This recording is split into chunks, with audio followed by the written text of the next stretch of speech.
Are the LA Kings at risk of pushing themselves out of a playoff position? And are the Detroit Red Wings finally going to make it back to the Stanley Cup playoffs? Red Wings are flying high while the Kings have lost traction and have the Flames and Canucks right behind them. We'll get to all the recent game recaps and how they fit the standings coming up right now.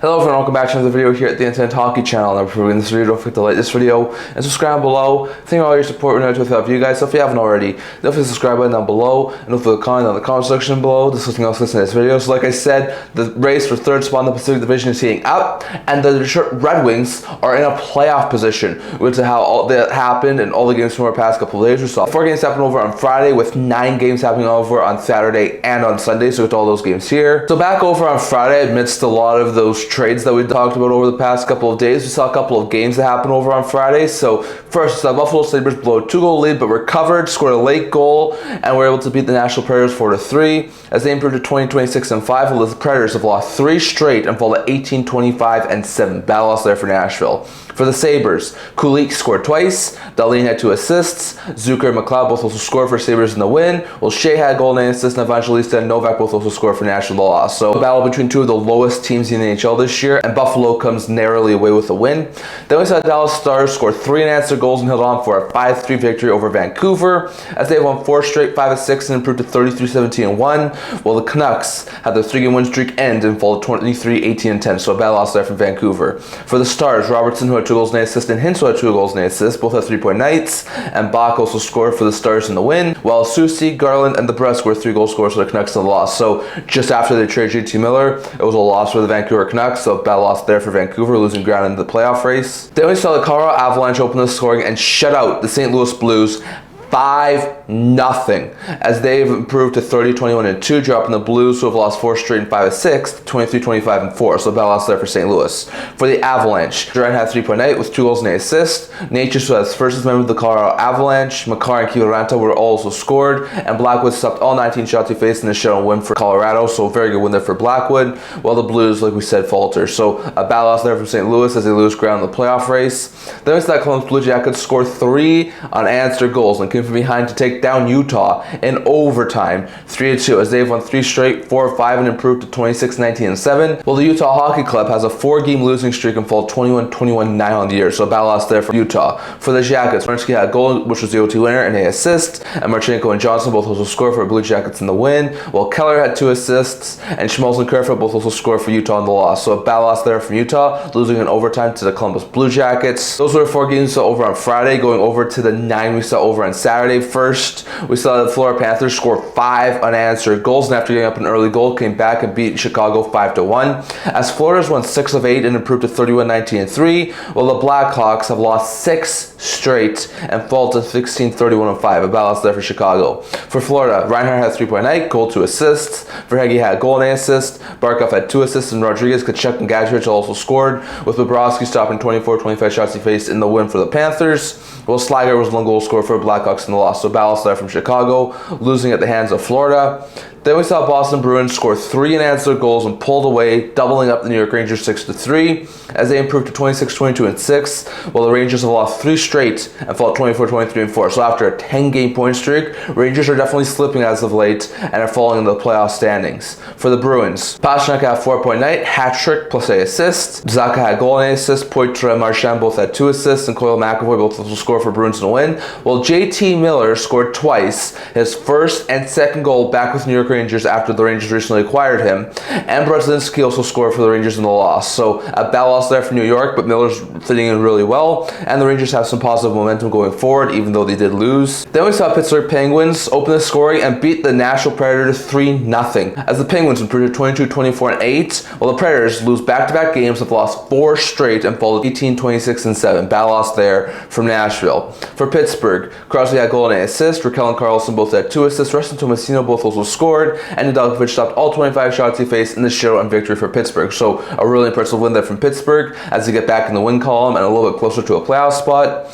Then we saw the LA Kings score 3 unanswered goals and held on to double up the Carolina Hurricanes 4-2 as they've ended their 4-game losing streak and improved to 27-17-6. That's a massive win for Los Angeles. Well, the Hurricanes have their 7-game point streak end and fall to 32-17-4, so a bad loss there from Carolina. For the Kings, Fiala scored twice, including this goal here, which was part of the 3 unanswered goals, made it 3-1 I think at that time, all Sportsnet, but Fiala was able to get a couple of goals in this game, including the eventual game winner. Danault had a goal and an assist, Byfield had 2 assists, and Moore also scored for Kings in the win, while Robinson and Kotkaniemi were 2 goal scorers for the Hurricanes in the loss, so a bad loss there from Carolina, as they lose ground in the Metro. Then we saw a battle between the 2 top teams in the NHL, and that is the Washington Capitals and Winnipeg Jets, as the Jets would blow multiple leads but recovered, and in overtime, thanks to this goal here from Josh Morrissey, Sportsnet, the Jets were able to come away with a 5-4 OT victory over the Washington Capitals, as they have won 6 straight and improved to 37-14-3, while the Capitals have lost 3 of 4 and fall 34-11-7. So a bad loss there from Washington,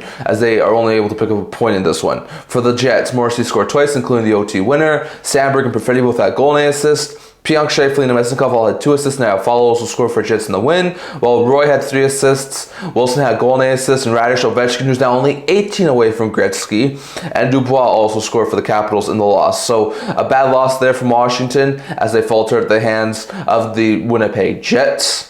Then we saw the Toronto Maple Leafs jump out to an early 3-goal lead, and were able to barely hang on and beat the Edmonton Oilers 4-3, as they've ended a 3-game losing streak and improved to 31-19-2, while the Oilers had their 4-game point streak end and fall 32-16-4, so a bad loss there from Edmonton, losing ground in the Pacific Division. For the Leafs, Marner and Nyes both had a goal and an assist, Matthews had 2 assists, and McMahon and Nylander both also scored for the Leafs in the win, while Bouchard had a goal and an assist, Kulak had 2 assists, and Perry and Hyman both also scored for the Oilers in the loss. So it was an intriguing game, and it was a high-scoring game, but was the Leafs who come away with the victory. Then we saw New York Islanders blow a late lead, but recovered and beat the Tampa Bay Lightning 3-2 in overtime, as they've won 7 straight, 10 of 12, and improved to 24-20-7, and are really back into the playoff race, so the Bolts have lost 5 of 7 and fall 27-20-4. A bad stretch here for Tampa. For the Islanders, Holmstrom had 2 assists, and Boqvist who scored his first as an Islander. Palmieri and DeAngelo, who scored his first as an Islander and was also the overtime winner, were 3 goal scorers for the Islanders in the win, while Gensel and Kucherov were 2 goal scorers for the Bolts in the loss. So an intriguing game there, but the Islanders come away with an overtime victory. Then we saw the Ottawa Senators open the scoring and destroyed the Minnesota Wild 6-0, as they have won 4 straight, 9 of 12, and improved to 28-20-4. Sens are rolling right now, while the Wild have the 3-game win streak end in full 31-18-4, so a little bit of a hiccup in the road for the Minnesota Wild. For the Senators, Sanderson had 4-point night, goal, 3 assists. Stützle had goal, 2 assists, and Batherson, who had goal, 2 assists, both at 3-point nights. Kachuk had goal and assist, and Amadio Norris both also scored, with Merrill stopping all 16 shots he faced in the shutout and win for the Senators. So a really fantastic performance there from Ottawa, as they remain 3rd in the Atlantic. And the last game we saw over on Saturday was between the Detroit Red Wings and the Calgary Flames, as the Wings would jump out to a 2-goal lead and held on to beat the Calgary Flames 3-1. As Detroit has won 5 straight, have a 6-game point streak, and improved to 26-21-5, while the Flames have lost 3 of 4 and fall 25-19-7. Really good stuff there for Detroit as they continue to roll out in Western Canada. For Detroit, Kopp, Edmondson, and Larkin were 3 goal scorers, and Talbot stopped 33 of 34 shots he faced in the win for the Red Wings, while Kadri was lone goal scorer for the Flames in the loss. So it was an intriguing game there, but Detroit comes away with the massive victory. Those were 9 games we saw over on Saturday, going over to the 9 we saw over on Sunday. First, we saw Buffalo Sabres jump out to a 3-goal lead and held on for dear life, and wound up being the New Jersey Devils 4-3, as they've won 3 straight, 4-6, and improved to 21-26-5, but it's way too little, way too late for the Sabres, while the Devils have lost 6 of 9 and fall 29-19-6. So Sabres are playing well as of late, but it's not going to get them into the playoffs. For Buffalo, Thompson had 3-point night, goal, 2 assists, Dahlin had 2 assists, and Peterka, McLeod, and Stuker also scored for Sabres in the win, while Carter scored twice and Jack Hughes also scored for Devils in the loss. So a bad loss there for New Jersey as they falter and lose some ground in the Metro. Then we saw the Colorado Avalanche open the scoring and shut out the Philadelphia Flyers 2-0, as they have won 3 of 4 and improved to 32-21-2, while the Flyers have lost 3 straight, 5-6, and fall 23-25-6. The Flyers are starting to lose some ground in that playoff race. For the Avalanche, Duran had 2 assists, Duran and McKinnon were 2 goal scorers, and Blackwood stopped all 24 shots he faced in the shutout and win for the Avalanche. So a really good game there from the Avalanche, as Blackwood is able to get another shutout, and they take down the Philadelphia Flyers. Then we saw the Anaheim Ducks overcome a 2-goal deficit and scored 3 unanswered goals, including this goal here from Alex Killorn and Marcus Sportsman. It was the 3rd straight goal, and would eventually be the game winner, as the Ducks would come from behind and beat the Montreal Canadiens 3-2, as they've won 4 of 5 and improved to 22-24-6, while the Canadiens have lost 5 straight and are now only 1 game above 500, 24-23-5. Bad stuff there for Montreal. For the Ducks, Killorn had goal and an assist, Karlsson had 2 assists, and for Toronto and McTavish both also scored for the Ducks in the win, while Armia and Dvorak were 2 goal scorers for the Canadiens in the loss. So an intriguing game there, but was the Ducks come away with the victory. Then we saw Florida Panthers blow a 2-goal lead, but scored 4 unanswered and doubled up the New York Islanders 6-3, as they've won 3 straight, 4-5, and improved to 32-19-3, while the Islanders had their 7-game win streak end and fall to 24-21-7. So a big hit there for the Islanders in their quest for a playoff spot. For the Panthers, Hagee had 4-point night with a hat trick and an assist. Barkov had 3 assists. Kachuk and Reinhart both had goal and an assist, and Forsling had 2 assists, with Rodriguez also scoring for the Panthers in the win, while Cholowski had 2 assists, and Pajot, McLean, and Gatcombe were 3 goal scorers for the Islanders in the loss. So a bad loss there from the Islanders as they fall at the hands of the Florida Panthers and have their win streak snap. Then we saw New York Rangers overcome a third period deficit and scored 3 unanswered goals to come from behind and beat the Vegas Golden Knights 4-2, as they've ended a 3-game losing streak and improved to 25-23-4, while the Knights have lost 3 straight at their 3-game point streak ends and fall to 31-16-6. So another bad game there from Vegas. For the Rangers had goal and 2 assists. Panarin had goal and 2 assists, both at 3-point nights. JT Miller had 2 assists, and Keandre Miller and Lafreniere both also scored for the Rangers in the win, while Eichel scored both goals for Vegas in the loss. So Eichel continues to produce, but it's a bad loss there from Vegas. Then we saw Dallas Stars overcome multiple deficits and scored 3 unanswered to beat Columbus 5-3, as Dallas has won 5 straight, 6-7, and improved to 34-17-1, back up to 2nd in the Central Division, while the Jackets have their 3-game win streak end and fall at 26-27, so a bad loss there from Columbus. For the Stars, Dadonov scored twice. Johnston had a goal and an assist. Harley had 2 assists, and Marchman and Stankoven both also scored for the Stars in the win, while Provorov, Fantilli, and Sillinger were 3 goal scorers for the Jackets in the loss. So it was an interesting game. Jackets had a chance to win this one, but the Stars come back and get the victory. Then we saw St. Louis Blues blow a lead, but recovered and beat Utah 2-1, as they've entered a 3-game losing streak and improved to 24-25-4, while Utah has lost 5 straight and fallen 21-22-9. Battle stretch here for Utah. For St. Louis, Texier and Kyrou were 2 goal scorers, and Binnington stopped 24-25 shots he faced in the win for the Blues, while Kessler was 1 goal scorer for Utah in the loss. So an intriguing game there, but the Blues did come away with the victory. Then we saw Detroit Red Wings blow a 3rd period lead as the Canucks were tied up late in the 3rd period thanks to this goal here from Philip Hedl.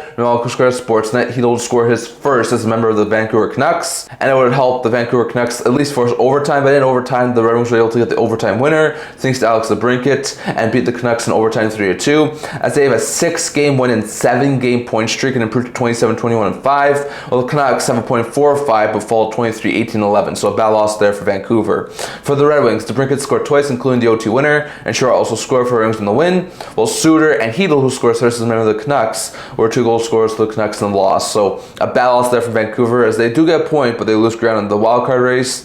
And then we saw Calgary Flames jump out to a 3-goal lead and held off a comeback attempt to beat Seattle 3-2, as they improved to 26-19-7, dropping the Kraken, who have lost 4-6 to 23-28-3, so a bad loss there for Seattle. Sharangovich had goal and an assist, and Frost, who scores first as a member of the Calgary Flames, and Huberdeau both also scored for Flames in the win, while Kakko and Tanev were 2 goal scorers for the Kraken in the loss. So Kakko remains hot. The Kraken almost came back to tie it, but the Flames did hold on to get the victory. So lots of intriguing games from our past couple of days. Now let's go over to see how this affects the current standings as it is right now. So in the Eastern Conference, there are currently 6 teams now who have hit the 60-point plateau, including 1 team who still hit the 70-point plateau, and that's the 75-point Washington Capitals.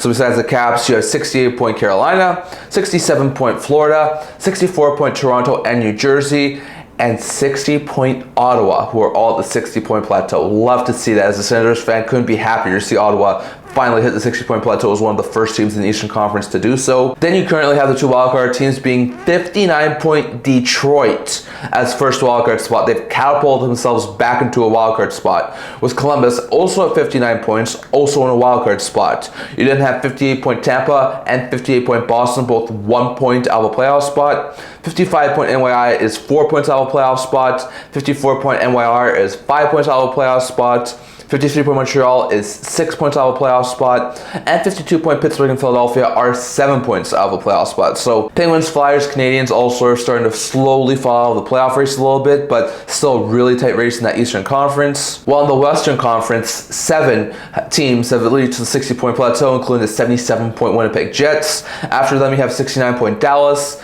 68-point Edmonton and Vegas, 66-point Minnesota, 64-point Colorado, and 60-point LA, who are all currently in playoff spots. Then you have 59-point Calgary, who's in the second wildcard position. They're only 2 points up on 57-point Vancouver, who are only 2 points out of a playoff spot. Then you have the St. Louis Blues at 52 points, 7 out of a playoff spot. 51-point Utah, 8 out of a playoff spot. 50-point Anaheim, 9 out of a playoff spot. And now 49-point Seattle, 10 out of a playoff spot. So definitely lots of separation in the Western Conference, except for the Canucks, who are still hanging around and only 3 points back of both Calgary and Los Angeles. So definitely really interesting races in both the East and the West, but the East is still a whole bunch more tighter than the West is. So definitely, I'll let you guys thoughts on all of that down in the comment section below. Anything stuck out to you in the standings, and were there any surprises to you in the games? Are you surprised that Chicago wound up losing to Florida? Are you surprised that Dallas beat Vancouver? Are you surprised that Ottawa destroyed Minnesota? Are you surprised that the Red Wings beat the Canucks? Are you surprised that Florida beat the Islanders? Are you surprised that Calgary beat Seattle? Are you surprised that LA beat Carolina? Definitely let you guys thoughts on all of that down in the comment section below. That's all I'm going to talk for today. Or tell you this video. If you're returning to subscribe below, thank all your support. We're to thought of you guys. So if you haven't already, don't forget the subscribe button down below. Don't forget to comment down in the comment section below. This is today's video. Also a blog doing news, rumors, analysis. If you're that, so check that out. I'll link down in the description below. And guys, see you guys all for next video. See you guys soon.